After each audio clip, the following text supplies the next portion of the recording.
अस्सलाम वालेकुम। लेक्चर 94 कैफ 5 का स्टार्ट हो गया जी।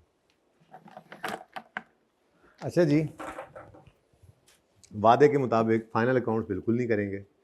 ज़रा तशरीफ़ ले आएँ पेज नंबर 262 पे पास पेपर 9। ये आपकी फरमाइश थी कि डिस्कस करना है। और पास पेपर 10 जो है वो इंशाल्लाह, वैसे मैं ये लोड करके आया था आज मैगज़ीन में, लेकिन ये वैसे मैंने देखा था निस्बतन दोनों में से ये आसान है। 10वां जो पिछली से पिछली अटैम्प्ट में आया ये आसान है। तो इंशाल्लाह कल 95 के साथ बी जोड़ेंगे। Lecture 95 part B. असल में देखें, आपसे कोई चोरी छुपा तो मैं कुछ करता नहीं हूँ काम, है जी, बता के करता हूँ सारे काम। लास्ट टाइम चूँकि ये लास्ट पिछली से पिछली अटैम्प्ट में ये रिसेंट था ना तो जैसे इस अटैम्प्ट के सवाल छोड़े हुए हैं कि एंड पे करेंगे, ऐसे ही पिछली दफ़ा वाले छोड़े हुए थे एंड पे करने के लिए। तो ये एंड पे मैंने आखिरी क्लास में, आखिरी दिन शायद 1-2 दिन में जो करवाए थे सवाल, ये उनमें से एक है। तो मुझे ख्याल आ गया पिछली क्लास में। तो 45 मिनट्स की रिकॉर्डिंग है, ये आपको इंशाल्लाह कल पार्ट बी के तौर पे मिल जाएगी। ठीक है, अभी हम ये 9 करते हैं, उसके बाद फिर देखते हैं और क्या करना है। ठीक है, ओके चल। अच्छा जी, रिक्वायरमेंट है prepare consolidated statement of profit और loss and other comprehensive income. कितने बच्चों ने इसको ट्राई किया हुआ है? हो गया था सवाल? हो गया था तो मुझे भी करवाना है फिर साथ साथ, है जी। चले चल। अच्छा जी आपको ये गिवन है 1690, मैंने ऐसे ही लिखा था ताकि आपको मिल जाए। ये क्या है? प्रॉफिट। ज़रा चेक कर लें, यही है प्रॉफिट? देख लें जी, प्रॉफिट यही है। 30 जून 2023 को हटा देते हैं, मुझे पता है आपको साल का पता है। ठीक है, तो ये अब आ गया हमारे पास प्रॉफिट जी। Sales less cost of sale less operating expenses add other income less finance cost. ठीक है जी, और इसका भी कर तो लेना है पहले, सेल लेस, क्योंकि प्रॉफिट तो चाहिए होता है, cost of sale less operating expense add other income less finance cost, और ये करके 670 निकल आया। सब सही है। उसके बाद अब इसको काटा वाटा कर दें। ठीक है जी। अच्छा, अब P प्लस एस करना है हमने, और ए का सिर्फ प्रॉफिट है, एस का प्रॉफिट जाता है, और एस का OCI, ए का प्रॉफिट 5.1। उसके बाद 5.2 में क्या जाएगा जी? एस का OCI और फिर ए का OCI। ठीक है जी। अच्छा, ये आपको, आवाज़ भाई बंद हो गई है। ये आपको याद होगा कि हमने कहा था कि इनकम स्टेटमेंट का सवाल करना है तो उसके स्टेप्स लिखे थे कि सबसे पहले हमने P प्लस एस कर लेना है। उसके बाद हमने वर्किंग 5, 5.1, 5.2, 5.3 ओपन कर लेनी है। उसके बाद हमने सवाल की एडजस्टमेंट्स पोस्ट करनी है। फिर हमने वर्किंग 5.1 और 5.3 को बैलेंस करना है। फिर उसके बाद एट्रीब्यूशन के लिए वर्किंग 5 और 5.2 को बैलेंस करना है। याद आया कुछ? वही स्टेप्स हैं। ठीक है, तो शुरू करते हैं जी काम। वर्किंग 1 तो लाजमी बनेगी। ठीक है, अच्छा, detail of BL's investment are as follows. Date of investment है हमारा, ईयर एंड है 30 जून 2023 ना, बोलो, यानी यहाँ पे लिख लें तो अच्छा होगा, 1 जुलाई 2022 होगा और एंड होगा ये 30 जून 2000। ज़रा नज़र आता है, ईजी हो जाता है ज़रा। ठीक है, 30 जून 2023। ओके, अब 1 जुलाई 22 को एसोसिएट को ख़रीदा है TL, और ईयर 1 अक्टूबर को, यानी जुलाई अगस्त सितंबर 3 महीने गुजर चुके थे, 9 महीने बाकी थे, हमने अपनी सब्सिडी को खरीदा। इसका मतलब P प्लस एस जब करना है तो एस की हर आइटम को हमने 9/12, 9/12, 9/12 करते आना है, और एंड पे जाकर इस प्रॉफिट को भी एस प्रॉफिट की वर्किंग 5 में 9/12 कर देना है। ठीक है लेकिन OCI के बारे में कभी कभी ऐसा होता है कि हमें पता लगता है, जैसे पहले भी हुआ था कि ये तो इस साल में ही हुआ है, तो इसलिए ये सारे का सारा पोस्ट भी हो सकता है, देखेंगे इंशाल्लाह। ठीक है, अच्छा, अब ये पहला पॉइंट है, इसके अंदर उसने शेयर कैपिटल भी बताया, दोनों का जरूरत पड़ सकती है, नंबर ऑफ शेयर्स निकालने के लिए, डिविडेंड निकालने के लिए जरूरत पड़ सकती है इसकी। ठीक है, फिर रिटेन अर्निंग्स भी हैं। अच्छा, ये नेगेटिव हैं, कोई मसला नहीं है, आपको पता है ये प्री आ रही हैं, क्योंकि ये ये आपको इन्वेस्टमेंट की डेट पर गिवन है ना चीज़ें, ऐसे कई सवालों में हुआ भी है। तो ये प्री आ रही हैं, तो प्री आ रही जो हैं वो हमारी नेगेटिव आ रही हैं। अगर नेगेटिव आ रही हैं तो इसका मतलब ये वो जैसे वर्किंग टू से निकाल के वर्किंग वन में लेते थे ना, तो हमने कहा था कि जी वो debit working two credit working one की बजाय credit working two debit working one होना है, लेकिन नेगेटिव साइन कर देते थे हम, याद आ रहा है, ये सवाल में किया हुआ है। उसके बाद रिटेन्ड अर्निंग्स हमारी ए की भी मौजूद है, प्लस भी है। ये सरप्लस भी कौन सा है जी? प्री। सरप्लस भी क्या है जी? प्री। यानी जिस वक्त हमने एक्वायर करने गए थे सब्सिडरी को, उस वक्त इसका सरप्लस कितना था जी? 450 का। ओके गुड, चले। अच्छा जी, अब आगे वो कहता है बीएल ने एक्वायर किए शेयर होल्डिंग फॉलोइंग कंसीडरेशंस हैं। बीएल ने एक्वायर किए आरएल में, यानी कि एस, ये एस है हमारा, ठीक है ना, वो यहाँ तो हमने, ठीक है, तो एस को एक्वायर किया। इमीडिएट कैश पेमेंट, इसमें कुछ गड़बड़ है, और फर्दर कैश पेमेंट है 2 पर शेयर और 1.5 पर शेयर 2 साल बाद और 3 साल बाद, जो रिकॉर्डेड नहीं है। चलो अच्छा है, बैलेंस शीट का सवाल तो है नहीं, इन्वेस्टमेंट की फिगर बाल एंट्री कर लेंगे, लेकिन हमें इन्वेस्टमेंट की फिगर वैसे चाहिए क्योंकि वर्किंग वन तो फिर भी बननी है, गुडविल या नेगेटिव गुडविल, ठीक है। उसके बाद कहता है एट एक्विजिशन डेट एस के नेट एसेट्स जो थे वो इक्वल थे fair value except following. Brand जो है 160 का बुक वैल्यू, 160 की बुक वैल्यू वाला ब्रांड जो है वो 256 पर, तो यहाँ पे देखो जी, तो ये फेयर वैल्यू गेन आ रहा है। ये करने के बाद स्टेप 1 में फिर आपने उसको रिमेनिंग यूजफुल लाइफ पे मोटाइज कर दिया, ठीक है। अच्छा 4 ईयर्स है, ठीक है जी, डन हो गया। उसके बाद कहता है अच्छा अब ये उसी दिन नहीं रिकवरेबल अमाउंट दे रहा, हाँ उस दिन नहीं कह रहा, बल्कि कह रहा है ईयर एंड के ऊपर इसकी रिकवरेबल अमाउंट क्या हो गई है? 178। तो ये इम्पेयरमेंट एसेट्स को उधार लेंगे, ठीक है। अच्छा अगली बात, A building with a carrying value of 900 million had a fair value of 1200, तो 300 का फेयर वैल्यू गेन आ रहा है। The building is depreciated using 5% straight line. ये एक्विजिशन डेट के ऊपर सारी बातें कर रहा है, पता है ना, at the date of acquisition, तो इस दिन 300 का गेन है। और वो कहता है the building are all revalued the building at its fair value on date of acquisition क्या है? 1 अक्टूबर 22। हमने जो काम किया है अगर सब्सिडरी भी वही कर ले तो सब्सिडरी वाले को उल्टा देंगे। अगर सब्सिडरी वाले को उल्टा देंगे तो मेरे ख्याल में तो ये वही सरप्लस आ रहा है सब्सिडरी की किताबों में, ठीक है, और बात समझे हो? चलिए ठीक है, तो SRS का अकाउंट बनेगा और वो बनाकर ख़त्म कर देंगे क्योंकि असल में वो डबलिंग हो जानी है, ठीक है। हमने रिकॉर्ड किया, एस ने भी वही रिकॉर्ड कर लिया, तो एस वाला रिवर्स कर देंगे, ठीक है, क्योंकि हमने उसको वर्किंग वन में रिकॉर्ड कर लेना है ना, ठीक है। मतलब हमने तो करना ही है, हमने तो कहना है 300 से बिल्डिंग डेबिट और एस क्रेडिट, उसने भी वही ये बिल्डिंग डेबिट और वर्किंग वन क्रेडिट, उसने भी यही काम दोबारा किया हो तो फिर क्या करें, उस वाले को उल्टा दें, तो building double double credit double double debit होगी, तो बिल्डिंग को क्रेडिट करके SOCI को डेबिट कर देंगे, ठीक है, माजरत के साथ, ठीक है। चले अच्छा जी, अब आगे क्या है? फेयर वैल्यू आर यानी एस के शेयर्स की फेयर वैल्यू उसने दे दी है एक्विजिशन डेट पर, इससे शायद NCI की फेयर वैल्यू निकल सके अगर उसने फेयर वैल्यू पर रखा हुआ तो। वैसे पॉइंट 8 में कह रहा है BL के NCI को किस पे रखता है, तो सही है। सब्सिक्वेंट टू एक्विजिशन BL कौन है? पेरेंट है, चोकर है। BL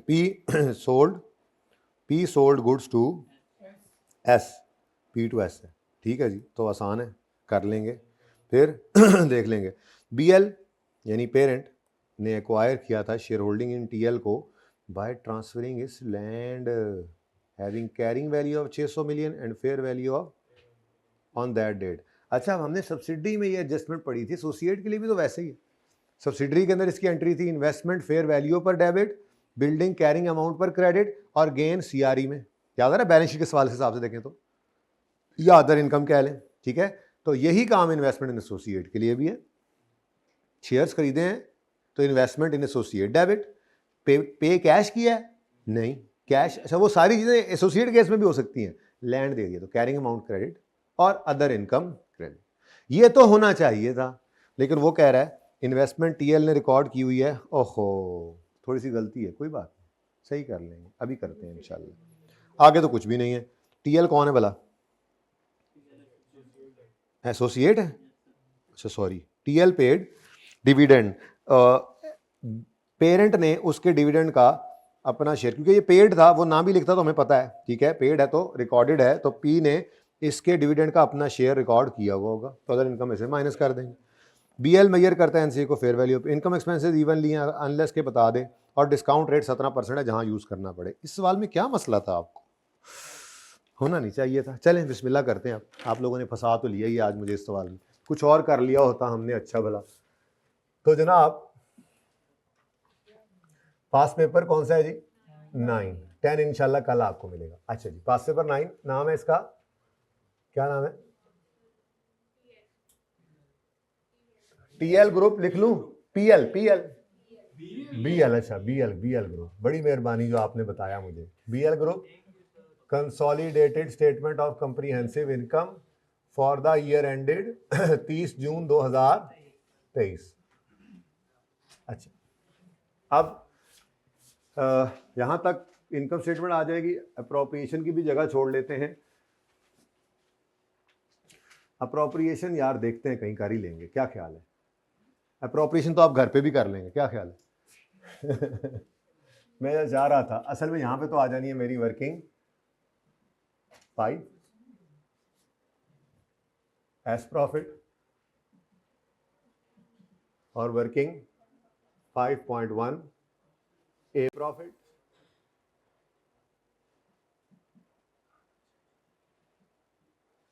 वर्किंग 5.2 एसओसीआई,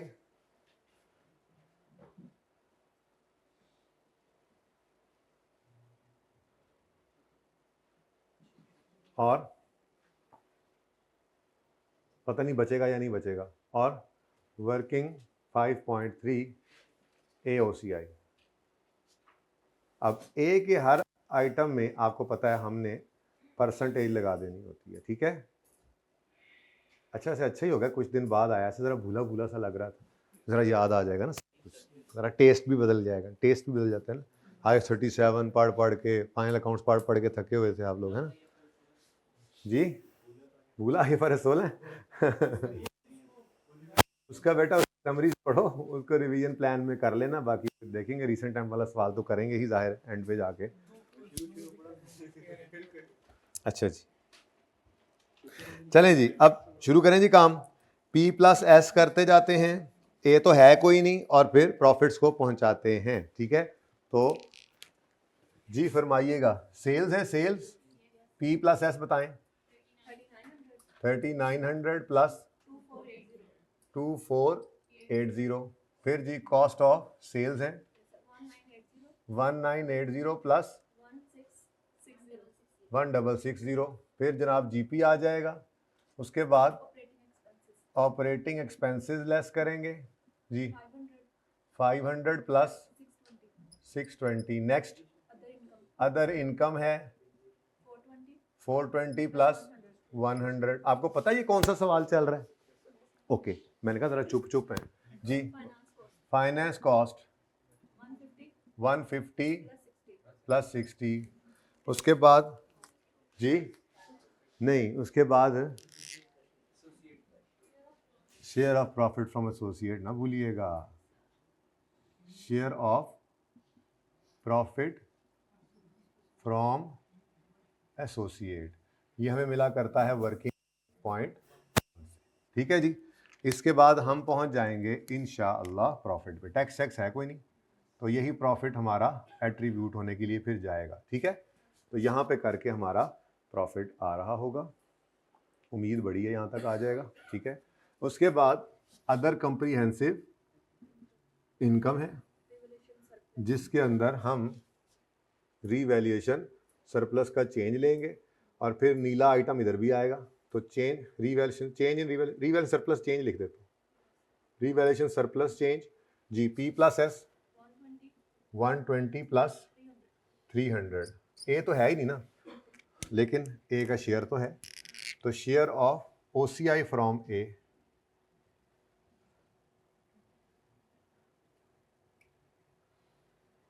ये हमें मिला करता है वर्किंग 5.3 है, ठीक है जी।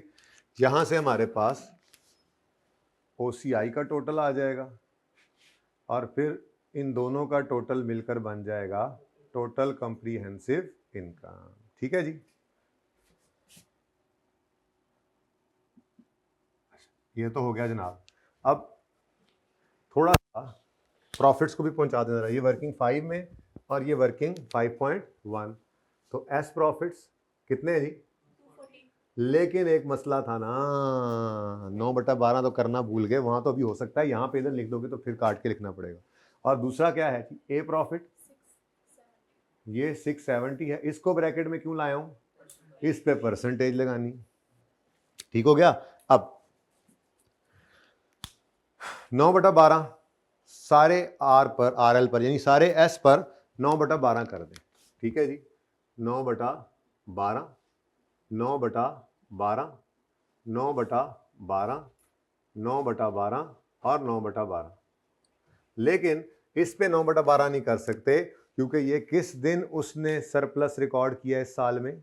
2 अक्टूबर को। ये तो सारे का सारा पोस्ट टैक है, ये प्री एक्विजिशन, इसमें कुछ भी नहीं। उसने कहा था सारा कुछ इवनली है एक्सेप्ट अदरवाइज स्टेटेड। तो कह तो रहा है कि बिल्डिंग इसने रीवैल्यू की है पता नहीं 1500 से 1800 पे, बहरहाल 300 का सरप्लस है। नहीं नजर आ रहा तो दिखा देता हूं, ये मैंने अभी दिखाया था, जो जिसको हमने उल्टाना है, अभी उल्टाएंगे तो यहां से गायब हो जाएगा ये, ठीक है। ये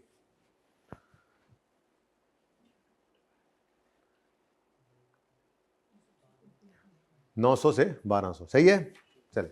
अच्छा जी, ये तो करते आए आप, इसको क्यों माफ कर रहे हैं? कितना है जी? 180। नहीं कितना? 9/12, ठीक है। और अच्छा SOCI अभी तक आपने लिखा ही नहीं, तो लिखो यहाँ पे SOCI, लिख लो। लेकिन ये सारे का सारा 300 इधर ही है, इसमें कोई हिस्सा नहीं है। हाँ, लेकिन AOCI जो है उसको परसेंटेज लगनी होती है, और वो कितना है आपने बोला? 90। लें जी, कोई डेटा पहुंचाने में मसला है तो बताएं, वरना फिर एडजस्टमेंट शुरू करते हैं। और 1 मिनट, सॉरी, ये तो आप भूल ही गए करना। ये कितने परसेंट? 30% शेयर होल्डिंग है, और ये भी 30% कर दिया आपने, ठीक है। एसोसिएट की हर एडजस्टमेंट को हम, तो प्रॉफिट को भी, खैर ये कितना आ गया? 180। ये जनाब 201, ये तो ऐसे ही आ गया, और ये 27, ठीक है। अब हमारी जो मेन वर्किंग है वो हम यहाँ पे ओपन करते हैं, अप्रोप्रिएशन यहाँ पे हो ही जाएगी इंशाल्लाह। तो वर्किंग 1 लाजिम है कि हम भी देखेंगे वर्किंग 1 को, ठीक है जी। और ये जनाब हमारी एडजस्टमेंट अकाउंट, सॉरी इन्वेस्टमेंट इन एसोसिएट एडजस्टमेंट अकाउंट। वर्किंग 2, 2.1, 3.1। अगर कोई सरप्लस आ भी रहा है तो क्लोजिंग में, बैलेंस शीट तो है नहीं, आ भी रहा होता, वो बनानी नहीं है क्योंकि बैलेंस शीट की एडजस्टमेंट्स, ठीक है। वर्किंग 1 वर्किंग्स है, वो बैलेंस शीट की वर्किंग्स ना बनाएं। वर्किंग 1 बैलेंस शीट की नहीं है, वो दोनों के लिए होती है। इससे गुडविल निकल के इम्पेयर हो सकती है, इससे नेगेटिव गुडविल निकल के अदर इनकम में जा सकती है, ठीक है। तो इसलिए एडजस्टमेंट अकाउंट बनेगा, और साथ में ही वर्किंग 1.1 भी आपको ओपन करनी पड़ेगी एज पर क्वेश्चन, आपकी इन्वेस्टमेंट क्या है, और फिर उसके अंदर एडजस्टमेंट्स करनी पड़ेगी, ठीक है। ये वाला मामला था। तो अभी तक मैंने सिर्फ डेटा पोस्ट किया है और अपनी वर्किंग्स तैयार कर ली हैं।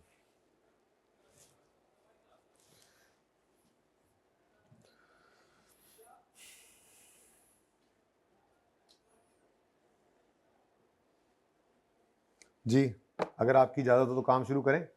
अच्छा, अब पहली एडजस्टमेंट क्या है? एस को पकड़ लो। एस की जब हमने एक्विजिशन की तो प्री रिटेन्ड अर्निंग्स थी -1650, और उस वक्त इसका सरप्लस था कुछ डेट पे 450। तो बना नहीं रहा, सिर्फ थोड़ी देर के लिए लिख रहा हूं, फिर हटा दूंगा, ठीक है। आपको याद है SRE होता था, और उसके साथ ही SRS होता था।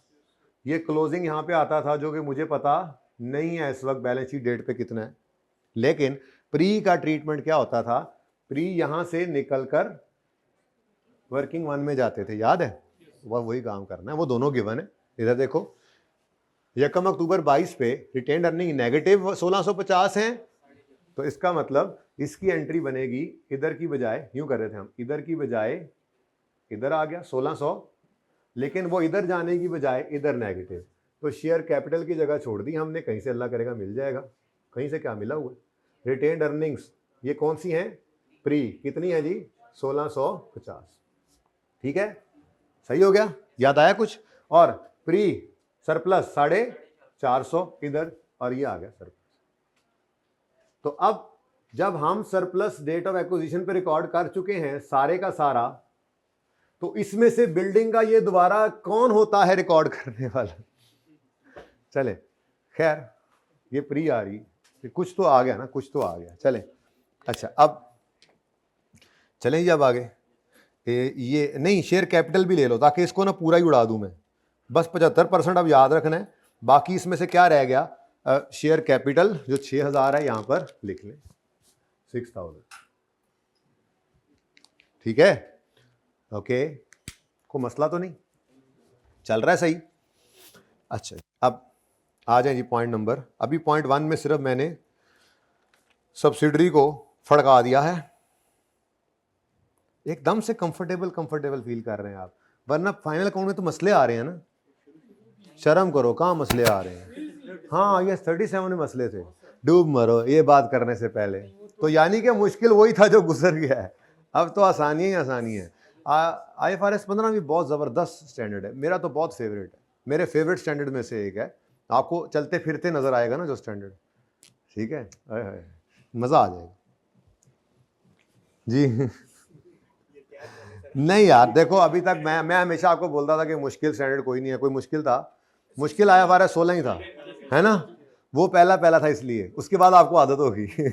IAS 12 फिर थोड़ा टफ लगा, लेकिन जब हो गया खत्म तो उस वक्त बड़ा आसान लगता था, आज थोड़ा थोड़ा लग रहा है कि यार भूल गया, लेकिन जैसे ही रिवाइज करोगे वो बिल्कुल वैसे ही होगा इंशाल्लाह जैसे वो था, हर चीज़ टिप्स पे होगी। बाकी बेटा 100% तो सवाल करना भी सही नहीं होता, 70-80% हर सवाल सही हो जाए तो पर्चा पास, लेकिन आप कोशिश 100 की करना। अच्छा जी, पॉइंट नंबर 2 पे आए। BL acquired share holding in S at following consideration, immediate payment of 2600, this amount was recorded as investment in BL's books. ठीक है, पी की किताबों में इसको एज एन इन्वेस्टमेंट 2600 को रिकॉर्ड किया हुआ है, यानी कि अगर बैलेंस शीट का डेटा गिवन होता, बैलेंस शीट गिवन होती पी की, तो पी की बैलेंस शीट के अंदर ये 2600 रुपए लिखे होते एट कॉस्ट। ठीक है, लेकिन वो कह रहा है इसमें शामिल क्या है? अरे यार क्या करते हो यार। ठीक है, तो एज पर क्वेश्चन 2600 है, ये गिवन है आज। ठीक है, तो 2600 आ गया, 2600 इसमें से माइनस कर दें आप एक्सपेंस 120। अब इसकी एंट्री क्या सिखाई हुई है आपको? ये क्या है जी? Expense debit investment credit. ठीक है जी, ये 120 की एंट्री अब आप पोस्ट कर लें। ये CRE टाइप एडजस्टमेंट्स थी, याद है पेज 27 वाली, तो ये सारी वही एडजस्टमेंट्स ही हैं। तो इनमें जब भी कोई हिट लगे वो CRE टाइप एडजस्टमेंट है, यानी अगर P&L बना रहे हो तो अदर एक्सपेंस, एडमिन एक्सपेंसेस के अंदर रिकॉर्ड करो उसको, और वर्किंग 5 को हिट नहीं करना। ठीक है, तो यहाँ पे आए हम, ये करेक्शन हमने की एक्सपेंस डेबिट, तो अदर ये ऑपरेटिंग एक्सपेंसेस में आके लिखा आपने प्लस 120 एक्सपेंस डेबिट, और ये इन्वेस्टमेंट क्रेडिट हो तो गया। ठीक है, अब ये क्या हो गया? अब हमारा कैश पार्क साफ हो गया। ठीक है, उसके बाद अगला मसला, अब ये तो कैश है ना जो हमने पे कर दिया था, कितना बना? लेकिन इस पे अभी रिकॉर्ड ना करना, इस ये तो रिकॉर्डेड था जो गलत था, सही कर लिया। कुछ ऐसा है जो अनरिकॉर्डेड भी रह गया है, वो केड़ा? Further a cash payment of 2 per share and 1.5 per share to be paid। to be paid का मतलब ये है आपका deferred consideration payable, याद आ रहा है? कैश कभी ले लेना तो उसकी प्रेजेंट वैल्यू निकालते थे और फिर उसके बाद उसको अनवाइंडिंग। अब तो माशाल्लाह अनवाइंडिंग के तो आप मास्टर हो गए हैं फ्रिक 1 के बाद, अब तो आपको ये मसला ही कोई नहीं, अब तो आप उसी फॉर्मेट पे इस वर्किंग को भी कर सकते हो। ठीक है, ज़्यादा आसान लग रहा है ना अब? अच्छा चले छोड़े, दफा करें, फिलहाल समझे कि हमने वो नहीं पढ़ा हुआ था उस वक्त। ठीक है, अच्छा कहाँ थे हम जी? 2 पर शेयर और 2.5 पर शेयर कहा है जी। 2024 में आपको 2 रुपए फी शेयर के हिसाब से पे करेंगे और 2025 के एंड पे आपको 1.5 रुपए पर शेयर। किसके? एस के जितने शेयर्स खरीदे हैं उसके। अब एस के टोटल शेयर्स हैं 6000 रुपीज डिवाइडेड बाय, कहीं पे देखो, कहीं पे फेस वैल्यू लिखी हुई, ये है, शुक्र है। तो इसका मतलब ये कितना है जी, 600 मिलियन शेयर्स हैं। इस 600 मिलियन को डिवाइड करो 75 से, बोलो, अब मल्टीप्लाई करो 75 से 4। अब इधर देखो, मैं यहां पे कहने लगा हूं, इसकी एंट्री होती है ना इन्वेस्टमेंट डेबिट पेएबल क्रेडिट। ये जो पेएबल की एंट्री, ये मिटा दूं, ये समझ आ गया ना? ये तो आपके लिए था, क्योंकि ये बैलेंस शीट का सवाल नहीं है कि ये हम बनाएं, तो आपके दिमाग के अंदर बैलेंस शीट बनाई थी, ठीक है। अब इधर देखो, इधर देखना जरा, आपने पहले नंबर ऑफ शेयर्स ही निकाल लेते हैं अलग से करके। इधर देखो, पी एक्वायर्ड कितने शेयर्स, तो हमने कहा जी ₹6000 लिखा हुआ था, डिवाइडेड बाय ₹10 पर शेयर है, इनटू 75% करें तो आंसर क्या आता है, 450 मिलियन शेयर्स हमने खरीदे, ठीक है।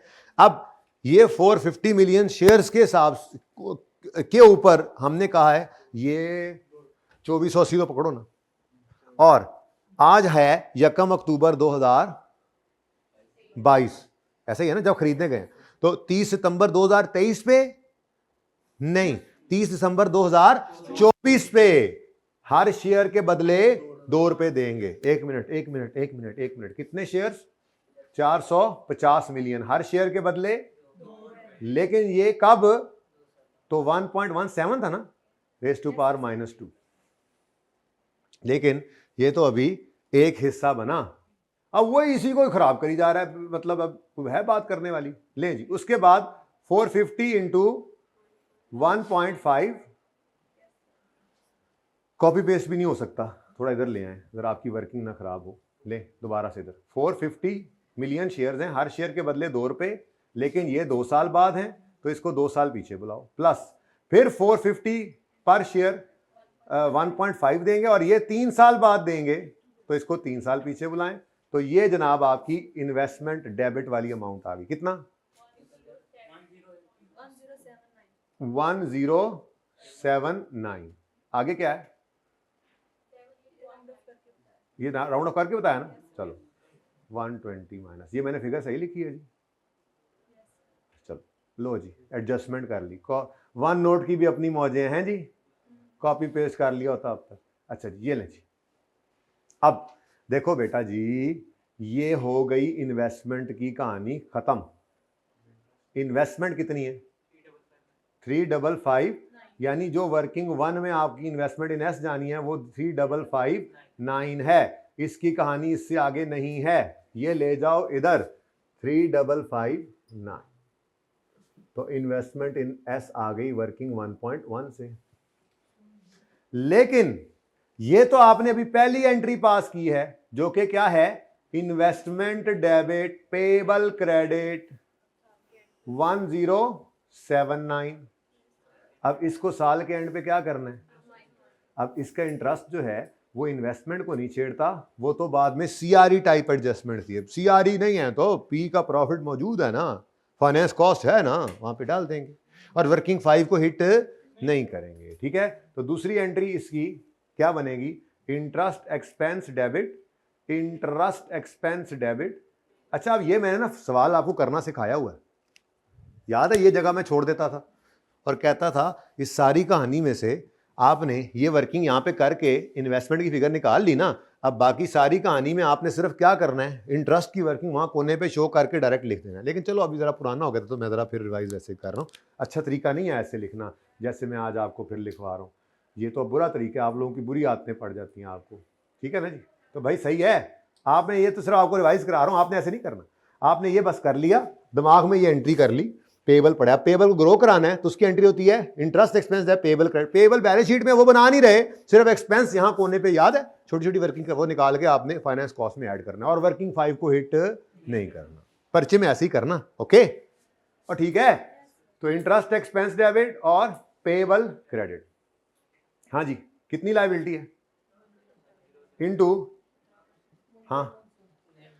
हाँ जी, 9/12 वाले कौन कौन है, हाथ खड़ा करें, पहली बार समझ आ गया था ये।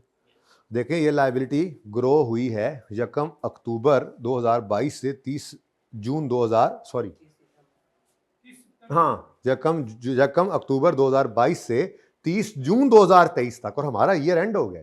30 सितंबर हमारे ईयर के बाद आना है, तो फिलहाल सिर्फ 9 महीने गुजरे इस लायबिलिटी को, तो अनवाइंडिंग ऑफ डिस्काउंट भी सिर्फ 9 महीने की रिकॉर्ड होनी है। Got it? तो ये जनाब इनटू 9/12, तो सिर्फ ये वर्किंग आपने वहां शो करनी थी। एनीवेज अब बताओ 138 से इंटरेस्ट डेबिट पेएबल क्रेडिट। अब इस पूरे सवाल में मुझे ये यहां शो करना था, ये भी यहां शो करना था, ये कहीं दिखाने की जरूरत थी मुझे? ये कहीं बैलेंस शीट तो है नहीं, तो अपने मतलब का काम वर्किंग में कर सकते थे हम। खैर चलें, अब तो हो गया जो होना था। तो interest expense debit finance cost में आकर आपने ये कितना 130, और पेएबल वो याद है यहां पे बैलेंस शीट बना दी थी पहली बार, पेएबल क्रेडिट हो गया पर वो बना नहीं रहे। अब वर्किंग 5 को हिट कराऊं इस एडजस्टमेंट से, CRE type adjustment. Adjustment 1 is over जी।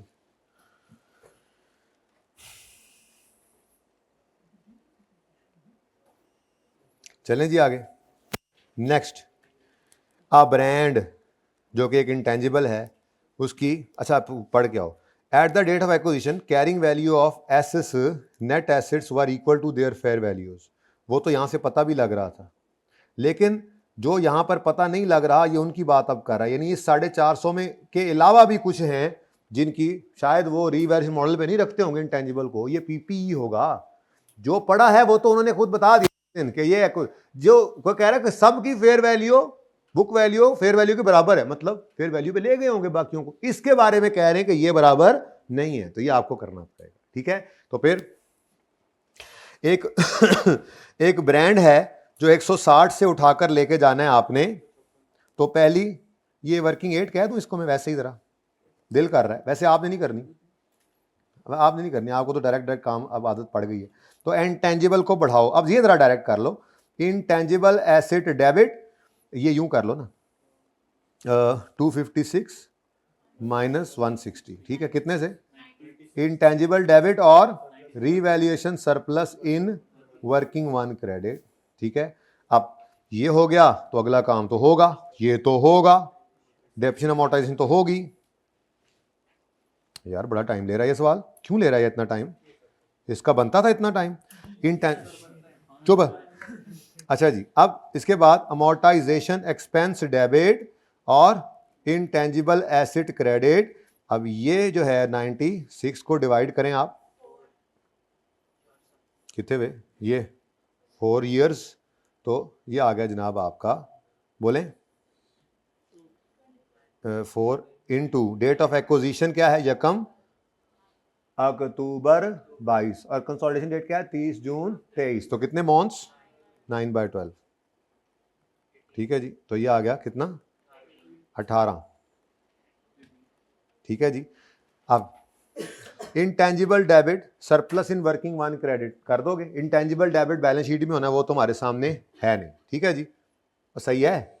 उसके बाद अमोर्टाइजेशन एक्सपेंस को आपने, ये किस चीज का, क्या चीज है, ब्रांड है मेरे ख्याल में, तो फिर सेलिंग एक्सपेंस में डालना चाहिए इसको, ऑपरेटिंग में। ठीक है, तो ये 18 का एक्सपेंस ऑपरेटिंग एक्सपेंसेस के अंदर 18 ऐड कर दोगे। लेकिन साथ ही मुझे बताओ क्या वर्किंग 5 को हिट करें?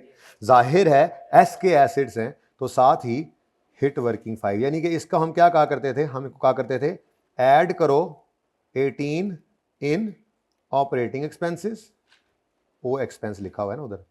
एंड अगली बात, वो जो टेबल बनाया था याद है, कुछ याद भी है, बड़ा जोर लगाया था यार कंसोलिडेशन में हमने, ऐसे ना करना, हिट वर्किंग 5, परेशान नहीं होना, वैसे याद ही आपको इंशाल्लाह। ठीक है, अब इंटेंजिबल बैलेंस शीट में डेबिट जो बना नहीं रहे, सरप्लस इन वर्किंग 1 क्रेडिट।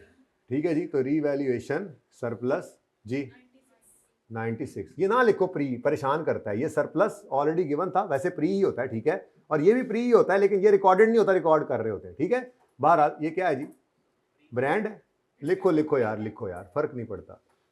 ठीक है, ये भी प्री ही है, तभी तो इस दिन रिकॉर्ड होके वर्किंग 1 में आ रहा है, पर वो रिकॉर्डेड था ऑलरेडी, ये रिकॉर्ड कर रहे हैं हम बस जी 96 से इन्हीं की जगह बची कोई नहीं यार, चलो अल्लाह खैर करेंगे। Intangible debit working one credit, उसके बाद अमोर्टाइजेशन डेबिट, ये आ गया प्लस कितने से 18, और इनटेंजिबल अगेन क्रेडिट कहाँ पे वर्किंग उसमें नहीं नहीं नहीं इनटेंजिबल क्रेडिट बैलेंस शीट में। अब अगली बात, क्या वर्किंग 5 को हिट करें? करें। एक्सपेंस बढ़ रहा है कम हो रहा है? बढ़ रहा है। एक्सपेंस का बढ़ना प्रॉफिट्स को, तो एस प्रॉफिट जो है वो कितने से जी 18 से। यहाँ पे आप लिख दोगे अमोर्टाइजेशन इनटेंजिबल एसेट। कुछ नया है? कुछ नया हो तो हो। अच्छा आगे फिर क्या आ गया? अच्छा अब ईयर एंड के ऊपर कह रहा है कि क्या हो गई है, recoverable brand on 30 June was estimated at 178। अब ये तो पोस्ट की एडजस्टमेंट है, ऐसा ही है, उसी दिन तो नहीं हो रहा है, परेशान ना हो जाओ। अगली चीज़ क्या है? अगली चीज़ है आपने एसेट की बुक वैल्यू जो कि कितनी हो चुकी है, 1 मिनट 256 पे आप ले गए थे और उसमें से 18 हमने माइनस कर दिया था। ये हमारी कंसोलिडेशन के हिसाब से किस पर पड़ा है? 238। इसकी रिकवरेबल अमाउंट कह रहे हैं ईयर एंड पर कितनी हो गई है? 178। तो क्या आ गया जी? इंपेयरमेंट लॉस कितना जी? 60। ठीक है जी। अब ये बैलेंसिंग निकाला हमने, ठीक है। अब इस 60 की एंट्री करनी है, छोटी सी वर्किंग मैंने की। अब इस 60 की एंट्री क्या है? इंपेयरमेंट लॉस डेबिट और इनटेंजिबल एसेट क्रेडिट, ठीक है जी। अब ये उसी ब्रांड की इंपेयरमेंट है तो बस ठीक है, इसको आप 1 मिनट 60 तो ठीक आ रहा है, ठीक है चलो। अच्छा जी, अब आपको क्या लगता है कि अगर ये गिर चुकी है तो एस ने इसको रिकॉर्ड नहीं किया होगा? वैसे आपस की बात है जी। कैरिंग अमाउंट कितनी है? कैरिंग अमाउंट 256 में से 18 माइनस करें तो 238 आ रहा है, ठीक है। लेकिन जी बेटा नहीं नहीं नहीं नहीं 256 में से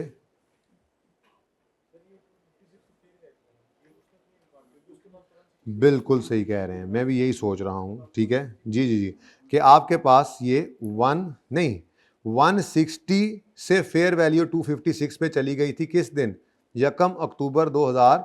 अब 256 में से आपने 256 की डेप्रीसिएशन को पूरे को माइनस करना है, सिर्फ आपने 96 को नहीं करना, मैं ये कहना चाह रहा हूँ, ठीक है। ये बात समझिए, ये बात समझिए ज़रा, इधर देखिए। क्योंकि हम तो कंसोलिडेशन के पॉइंट ऑफ व्यू से सोच रहे हैं ना, बस मुझे ये थोड़ी सी बात हाजमे में नहीं आ रही थी। यानी मैं यूं कर लेता हूं वर्किंग, रीवैल्यूएशन वाली वो जैसे वर्किंग करते होते थे, मैं वो वैसे ही करता हूं। इधर देखें, ये देखें जैसे आपको सिखाई थी, हमने कहा था जी कि इसको ज़रा ना इधर ले आए, ये सब ऐसे ही है, लेकिन वो फॉर्मेट ज़रा मुझे याद आ रहा था, मैंने कहा वही कर लें तो ज़्यादा बेहतर है, ठीक है। अब इधर देखो जी, हमारे पास इनटेंजिबल की बुक वैल्यू कैरिंग अमाउंट कितनी है जी? 160, जिसको हमने एक्विजिशन डेट के ऊपर क्या किया है, अब वो एडजस्टमेंट थी ना उसमें उसी दिन फिर इंपेयरमेंट भी हो रही थी, ठीक है। खैर चलें, एक लाइन छोड़ी और हमने रीवैल्यूड अमाउंट लिखी। अब वो कितनी है जी? 256, ठीक है।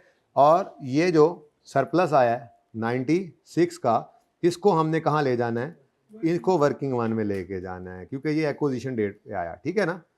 ये बस मैं समझाना चाह रहा था, असल में मैं सोच यही रहा था कि कैसे वो करूं वर्किंग, फिर अल्लाह कीता याद आ गई, इस तरह की कोई वर्किंग की थी हमने, ज़रा फिर वो इजी हो जाता है ना, उसी फॉर्मेट के ऊपर चीज़ नज़र आ जाए तो, ठीक है। लो जी, अब ये मामला आ गया और इस 96 की आपने एंट्री पास कर ली इनटेंजिबल डेबिट। देखो हो रहा है ना इनटेंजिबल डेबिट, ये इनटेंजिबल है, इनटेंजिबल एसेट, ठीक है।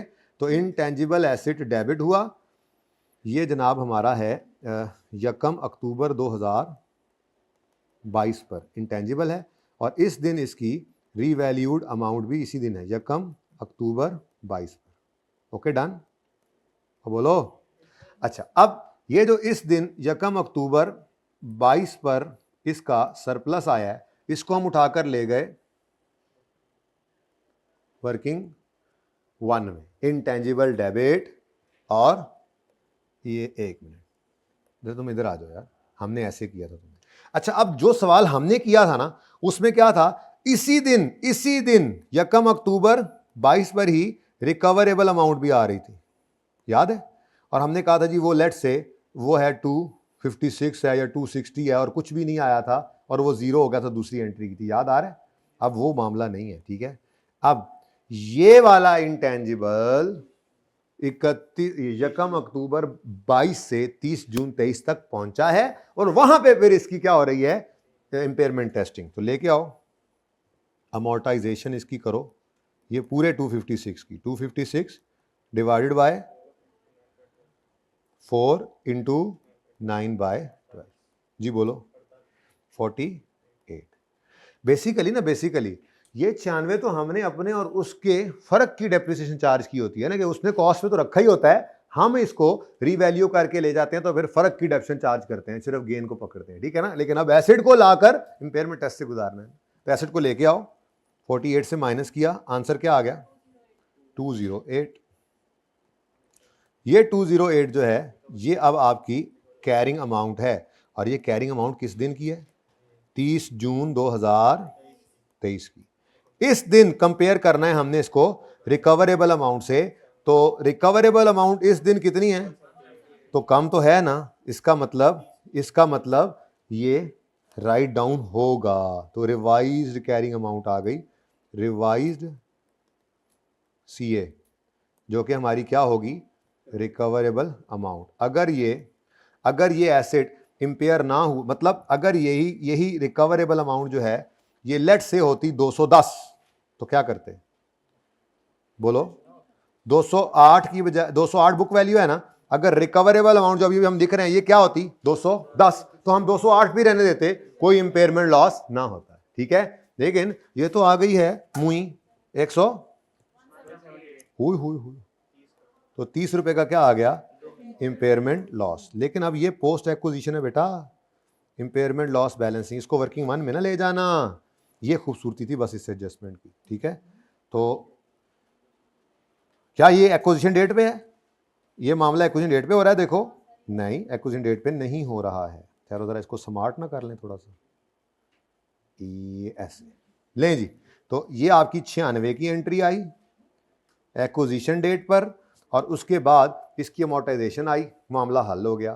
फिर ईयर एंड आया, तो ओहो ये तो 30 से इंपेयर हो गया है, तो करो जी इंपेयर, तो इंपेयरमेंट लॉस डेबिट और इंटेंजिबल एसेट क्रेडिट, ठीक है जी, बोलो जी। हाँ, किस में पड़ा है, ये रीवैल्यू नहीं ना हुआ होता, फेयर वैल्यू पे उठा के लेके गए होते हैं ना भाई। असल में क्या इंटेंजिबल एसेट रीवैल्यूएशन मॉडल पे है, कहीं लिखा हुआ है, रीवैल्यूएशन मॉडल पे होता तो उसकी कॉस्ट पे तो ना पड़ा होता, बुक वैल्यू पे ना पड़ा होता, तो ये तो हमारी कंसोलिडेशन की एडजस्टमेंट होती है भाई, ठीक है। अच्छा जी, बोलें कितना आ गया, 30, इसकी पहले एंट्री पास करवाएं, ये 30 रुपीज से इंपेयरमेंट लॉस डेबिट, और साथ ही किसके एसेट्स हैं, एस के, तो फिर आपने ऐड 30 इन, यूं लिखें, in other expense and hit working 5, यानी 18 आपका जहां गया था 30 भी वहीं पे जा रहा है, बैलेंस शीट का सवाल नहीं ना, इनकम स्टेटमेंट जरा आसानी है, ठीक है। 18 और 30, बस फर्क क्या है, देखो ये एसेट हमने उठाया वही हुआ है जो एस की सेपरेट के अंदर पता नहीं कितने पड़ा था, 1 कितने पे, कैरिंग अमाउंट पे, ठीक है ना।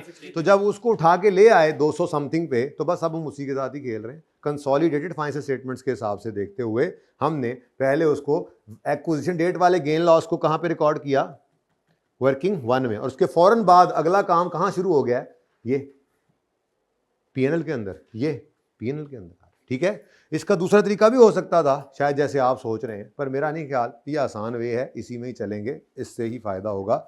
जी जी बोलो बोलो, क्या कह रहे हो? हाँ, लेकिन मैंने तो वही वाली फिगर उठा ली ना, यही तो मैं कह रहा हूँ, मुझे आसानी इसी बात से हो रही है कि मैंने वही फिगर उठा ली जो मैंने एक्विजिशन के दिन पकड़ी थी और उसको लेकर गया था आगे। फिर उसके बाद मैंने तो सेपरेट फाइनेंशियल स्टेटमेंट वाली फिगर को छेड़ा ही नहीं है। वो कर सकते हैं बच्चे करने वाले, लेकिन वो नई मुसीबत में पड़ेंगे। ठीक है, तो +18 और हो गया। अच्छा, उसके बाद +30 और हिट वर्किंग 5। अब ये अमोर्टाइजेशन नहीं है, ये इम्पेयरमेंट लॉस। ठीक है बच्चों, ठीक है, एक आधी एडजस्टमेंट बरकत के लिए ऐसी होती है जो तंग करती है। तो ये वही, ये 30 वो था, 18 तक तो काम ठीक था। तो कोई नहीं यार, कितने नंबर हैं देखो तो सही, 17 आपके हैं, 16 कर लो। वैसे इतना अन्हेर होती नहीं है कि जो एडजस्टमेंट आपको नहीं आती उसके 2 नंबर कट जाएंगे आपके। चले 18 में से 12 भी काफी है और यार ये तो ज्यादा नंबर लेने वाला सवाल होता है। चले जी, आ जाए। A building with a carrying value of 900 and fair value of 1200। ठीक है, building is depreciated using 5%। RL revalued the building to its fair value on 2 October in its books. ठीक है, अब ये बिल्डिंग जो है ये सरप्लस प्री के अंदर बता रहा है ना। ठीक है, रीवैल्यूएशन सरप्लस जो है ये पीपीई का ही तो होता है, ये तो हमने रिकॉर्ड किया ही हुआ था। तो ये 300 तो ऑलरेडी रिकॉर्डेड था, लेकिन हमने जो काम किया, अगर सब्सिडरी भी वही काम ईयर एंड के बाद कर दे तो हम सब्सिडरी को क्या कहते हैं? चलो शाबाश, इसको उल्टा दो। इसका मतलब इन्होंने ये 300 जो है इसकी एंट्री करनी है पीपीई क्रेडिट। बिल्डिंग लिखूं, पीपीई सही है। पीपीई क्रेडिट कितने से जी? 300 से, और ओसीआई में पड़ा है ना, आफ्टर एक्विजिशन है, वर्किंग वन तो खत्म हो गई, तो एसओसीआई भाई खत्म कर दो, हमने ये काम पहले से कर लिया है। ठीक है, तो थोड़ा सा इसने तंग किया आपको, इसीलिए तो ये सवाल करा रहा हूँ। वो दूसरा बहुत आसान था। ठीक है, लें जी, तो एसओसीआई यहाँ से आएगा, कहानी खत्म हो जाएगी इसकी, अब ये एग्जिस्ट नहीं करेगा। ठीक है, एसओसीआई डेबिट, ठहर जाओ, एसओसीआई डेबिट और पीपीई क्रेडिट। यानी हमने तो हम ये 450 की एंट्री खुद करते थे पहली बात, अगर ना हुई होती तो हम कहते थे PPE debit surplus in OCI surplus in working one credit. Done हो गया।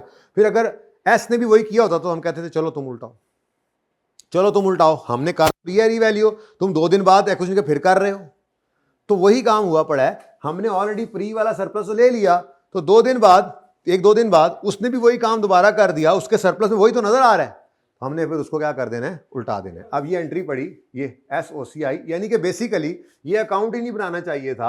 अगर ये अकाउंट बना रहे हो, देखो यहां पर हमने क्या करना होता है, रीवेंस सरप्लस का चेंज, तो असल में ये ही खत्म कर देना है हमने 300। ठीक है, तो वो मैं अकाउंट हटाने लगा हूं। ओके, ये एंट्री क्या पड़ रही है? एसओसीआई को कर दो डेबिट और पीपीई को कर दो क्रेडिट। एडजस्टमेंट फिर भी दिखा दी, और अगर ऐसे नहीं दिखाना, वहां पे जीरो दिखाना है, तो ये यहां से भी कर सकते हो आप। तो एसओसीआई क्या हो गया? 0। ठीक है, सही है, लेकिन मेरे ख्याल से ज्यादा बेहतर यही है कि आप, चलो ठीक है, दिखा दो।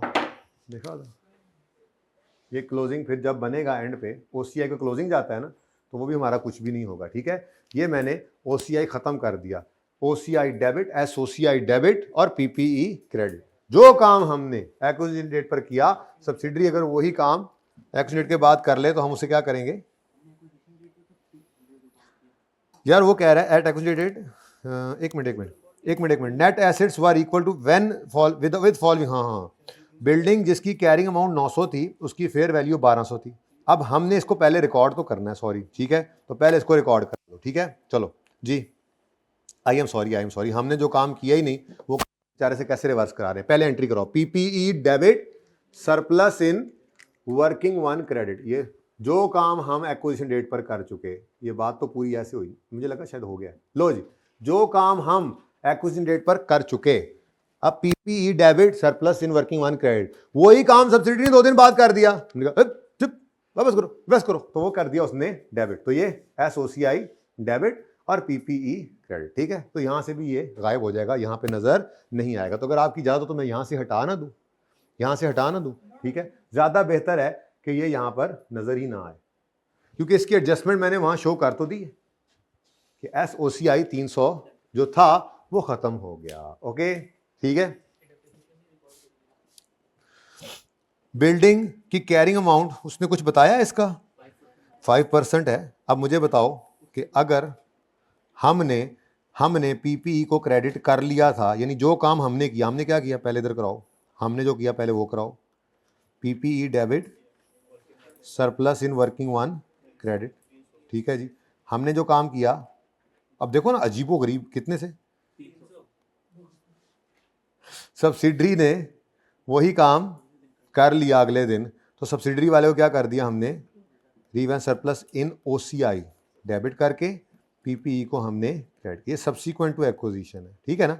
अब आप कहोगे कि इसकी डेप्शन चार्ज क्यों नहीं कर रहे, तो उसका जवाब ये है कि क्योंकि उन्होंने भी अगले दिन ही वो काम कर लिया था, तो उन्होंने डेप्शन ऑलरेडी चार्ज कर ली थी। अगर पूरी कहानी देखनी है तो वो ये है कि पीपीई डेबिट किया है तो डेप्शन को बढ़ाओ, फिर कहोगे ओहो ये तो उसने भी कर दिया, तो उसको भी उल्टाओगे, उसकी डेप्शन को भी उल्टाओगे, तो डेप्शन को रहने भी दे सकते हैं आप, माफी है आपको। ये बात समझ आई, ये एडजस्टमेंट थी बस मजे की। चलें खैर, बाकी सवाल में था ही कुछ नहीं, और हर सवाल में बरकत के लिए ऐसी 2-4 चीजें हुआ ही करती हैं आप लोगों को मजा देने के लिए। ठीक है, चलें आगे। ये हो गया जी पीपीई बैलेंस शीट में दिमाग में डेबिट और सरप्लस इन OCI क्रेडिट। फिर ये तुमने क्या कर दिया 2 दिन बाद, उल्टाओ इसको, तो ये SOCI डेबिट और पीपीई क्रेडिट। करना चाहो तो बेशक करो, आपने एसेट बढ़ाया तो आप एंट्री करो एस प्रॉफिट, मतलब डेप्शन डेबिट और पीपीई क्रेडिट, फिर एस प्रॉफिट में भी डेबिट कराओ, फिर कहो ओहो एस ने ये काम कर दिया था तो डेप्शन को भी उल्टाओ, तो वही काम फिर करके उल्टाने की बजाय छड्डो रहने दो। ठीक है, अभी तक ये एडजस्टमेंट नहीं आई थी, उसने एक बार हमसे करवाया था ये काम एसेट में, लेकिन वो इंपेयरमेंट थी और उसके आगे उसने कोई लाइफ शाइफ नहीं दी हुई थी, रेट नहीं दिया था कि हमें ये वाली मुसीबत पड़ती, जो हमने ये जो काम वाले एडजस्टमेंट्स को किया भी था उनमें भी। ठीक है, बहरहाल ये बात समझ आ गई। चलो कर लेते हैं, डेप्शन करते हैं। ठीक है, चलो हमने जो काम किया, ये जो काम जो हम ये हमने जो काम किया, ठीक है ना, हमने ये काम किया, ठीक है, ये हम है, ये हमारा सवाल है। अच्छा जी, एसेट बढ़ रहा है तो डेप्शन को भी बढ़ाओ, तो डेप्शन डेबिट पीपीई क्रेडिट। जी बेटा जी बोलो, 300 इंटू 5% इंटू 9/12 क्या आता है, 11 हो गया ये। अब बोलो, अब आपने पूरी बात कर दी, पीपीई दिमाग में डेबिट और वर्किंग वन में 300 क्रेडिट। फिर देखना जरा ऑपरेटिंग एक्सपेंस डेबिट कितने से और पीपीई क्रेडिट, साथ ही आपने कहा ओह सब्सिडरी ने 2 दिन बाद ये कर दिया, तो आपने कहा चलो सब्सिडरी ने जो किया उसको उल्टाओ, तो सरप्लस इन OCI डेबिट पीपीई क्रेडिट। अब पीपीई क्रेडिट किया है ना, उसने डेबिट किया तो उसने डेप्शन भी कर दिया, तो उसकी डेप्शन को भी उल्टाओ, तो PPE debit depreciation expense credit 300 into 5% into 9/12। तो मैंने कहा ये अगले वाला काम करने दी केड़ी लोड़ आ, छोड़ो परे मिट्टी पाओ। ठीक है, तो ये इसलिए आपने डेप्शन ऐड डेप्शन लेस नहीं की, आपने इससे जान ही छुड़ा ली,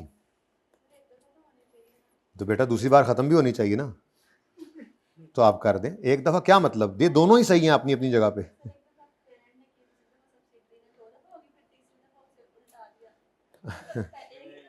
एक मिनट, ये हमने बढ़ाया, उसने नहीं बढ़ाया हुआ था, हमने इसको डेप्शेट कर दिया। ठीक है, ये अब हम कंसोलिडेटेड फाइनेंशियल में कर चुके हैं। अच्छा, उसने सेपरेट में बाद में 2 दिन बाद सेपरेट में उसने भी इसको बढ़ाया, असल में उसने ये किया था, हमने उसको इधर उल्टा दिया। अब जो उसने एसिड बढ़ाया था तो डेप्शेट नहीं किया होगा, तो उसकी डेप्शन को भी उल्टाना था, तो इसलिए इससे जान छुड़ा ली। आप कर लो ना ये काम, ये करो, दूसरा भी करो जी। Depreciation PPE debit depreciation credit, लो जी ये मैं मिटाना ले रहा, ये 11, तो 11 प्लस हुआ 11 माइनस हुआ। अगली बात एस प्रॉफिट को हिट करो, पहले एक्सपेंस बढ़ा फिर एक्सपेंस कम हुआ, की करना जी। ठीक है, छोड़ो परे मिट्टी पाओ, मतलब आपका ये टारगेट था कि यही सवाल होगा, दूसरा कुछ ना हो। ओके, कोई मसला नहीं, पढ़ेंगे सवाल पूरा कर लो, एथिक्स पढ़ते हैं फिर।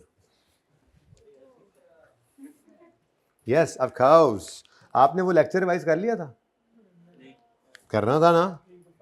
करता हूं मैं कुछ आपका। अच्छा जी, उसके बाद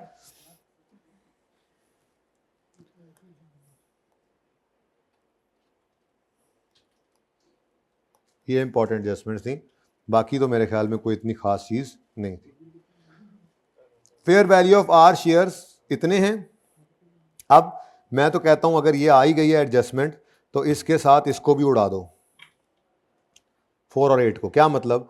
आपने खुद तो निकाले थे शेयर्स कितने, हमने एस के शेयर्स एक्वायर किए हैं, तो बाकी किसके हैं फिर?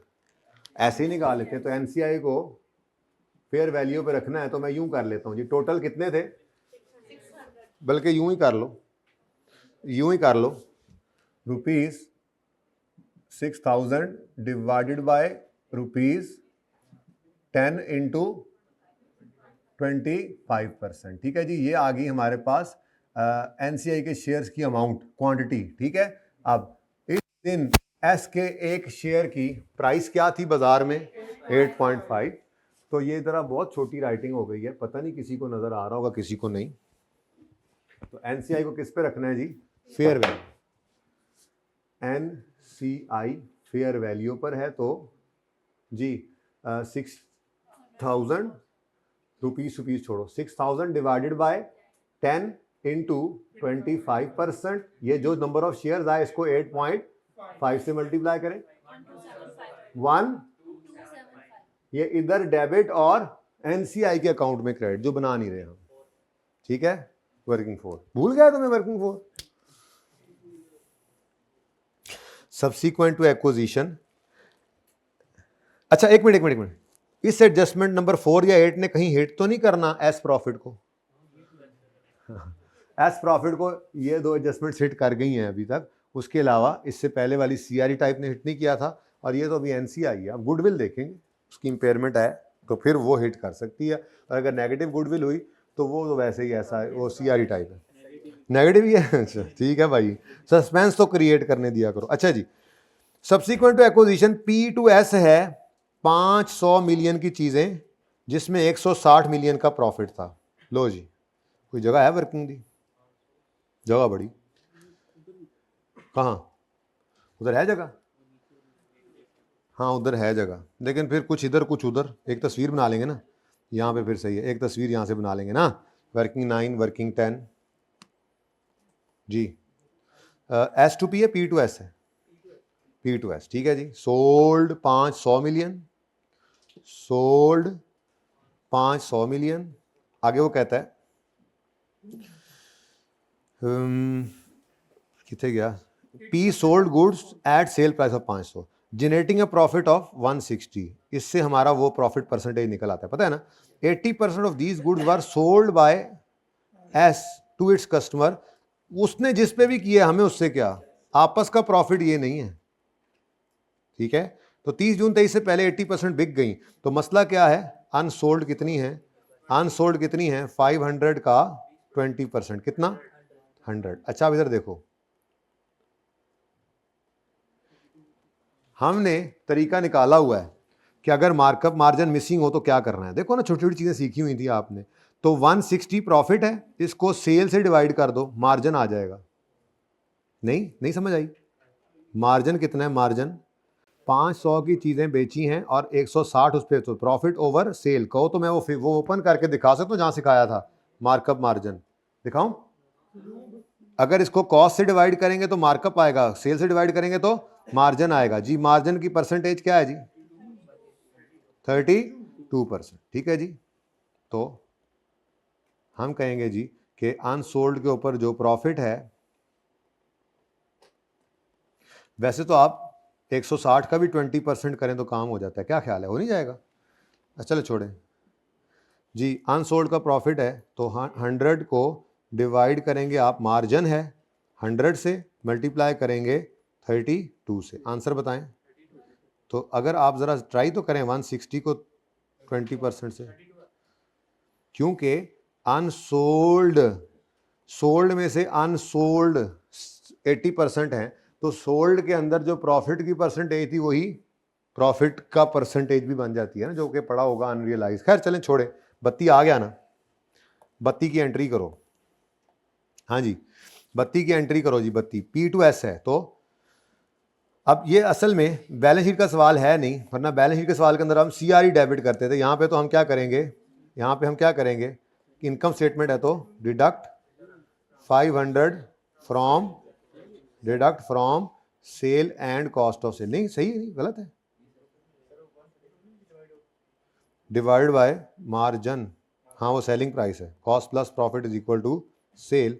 तो 100 नहीं है, 100 ये है और ये 32 है, तो ये कितना आ गया। अब ये जो सेलिंग प्राइस है 100 तो सेलिंग प्राइस है और इसमें प्रॉफिट कितना है, सही तो किया हुआ है। अच्छा जी, ये क्या करेंगे आप, इसको करेंगे add 32 in cost of sale, और साथ ही बताओ क्योंकि ये P2S है इसलिए do not hit working file.